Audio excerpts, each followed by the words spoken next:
అన్ని ఉన్నాయి, కాయిదాలు ఉన్నాయి, పైసలు ఎన్ని పోయినాయి, ఎన్ని ఆడ ముట్టినాయి, లెక్కపత్రం ఒక్కొక్క అనా పైసతో సహా ఉంటుంది. ఎట్లా అవుతుంది? మిగతాది ఇంకా కట్టాలి అన్నారు. 50% కట్టిరు, 50% కట్టాలన్నారు. ఆ లెక్క ప్రకారం మేబీ అనదర్ 50-55 crores ఉండొచ్చు.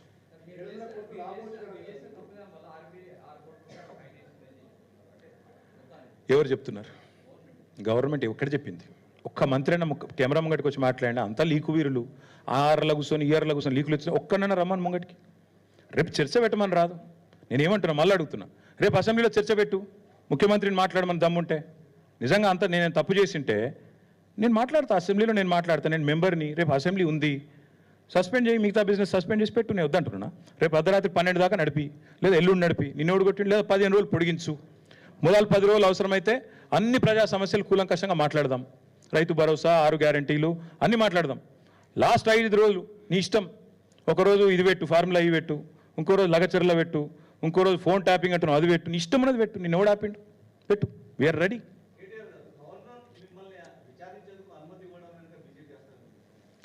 బ్రదర్, నేను ఒకటి మాత్రం పక్కా చెప్తున్నా, ఇందులో మరి ఆయనకి ఏం చెప్పినరో నాకు తెలియదు. ఆయన కూడా ఇట్లా ఏమైనా గోల్మాల్ చేయొచ్చు. ఇప్పుడు ఇవన్నీ ఈ డాక్యుమెంట్లు పబ్లిక్ డొమైన్లో లేవు. ఇవన్నీ గవర్నర్ గారికి ఇచ్చిట్టు మేబీ ఆయన కూడా పునరాలోచిస్తున్నానేమో, నాకు తెలియదు. ఇప్పుడు నేను లేనిది నేను అనకూడదు. గవర్నర్ గారిని అనవసరంగా నేను ఆయనకు ఉద్దేశాలు ఆపాదించడం కరెక్ట్ కాదు. ఆయనకు కూడా దొంగ మాటలు చెప్పి ఒప్పించిర్రేమో. ఇప్పుడు వారిద్దరి మధ్యన జరిగిన ఉత్తర ప్రత్యుత్తరాలు, గవర్నర్కు గవర్నమెంట్కు జరిగిన ఉత్తర ప్రత్యుత్తరాలు నాకు తెలియనప్పుడు నేను అనవసరంగా గవర్నర్ గారికి మోటివ్స్ నేను పెట్టడం మంచిది కాదు. కానీ ఒకటి మాత్రం పక్క, ఇవన్నీ కూడా ప్రభుత్వం దాస్తా వచ్చింది ఈరోజు దాకా. ఫార్ములా ఈతో జరిగిన ఉత్తర ప్రత్యుత్తరాలు, పైసలు ముట్టిన రిసీట్లు, ఇవన్నీ కూడా నేరం జరిగిపోయింది, దొంగతనం జరిగింది అనేది డ్రామా ఆడుతుండ్రో ఇలా నేను బయట పెట్టినా. ఇప్పుడు నేను చెప్పింది తప్పైతే let chief minister hold a discussion tomorrow in assembly.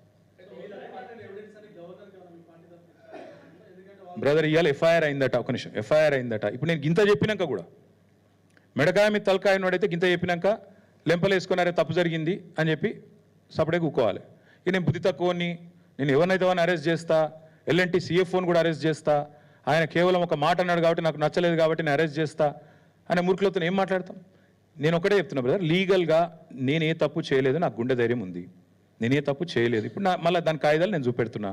Corruption లేదు, కాకరకాయ లేదని చెప్తున్నా. ఇది ACB అనేది అసలు వాళ్ళకి అర్హత కూడా లేదు ఇందులో ఉండడానికి. Anti corruption bureau has no right to be a part of this investigation because there is no corruption. If there is no corruption, where is anti corruption bureau? That's my question. So therefore all I'm saying is we'll face it legally. Whatever it is, we'll face it legally and politically. Thank you. Get Salem over there.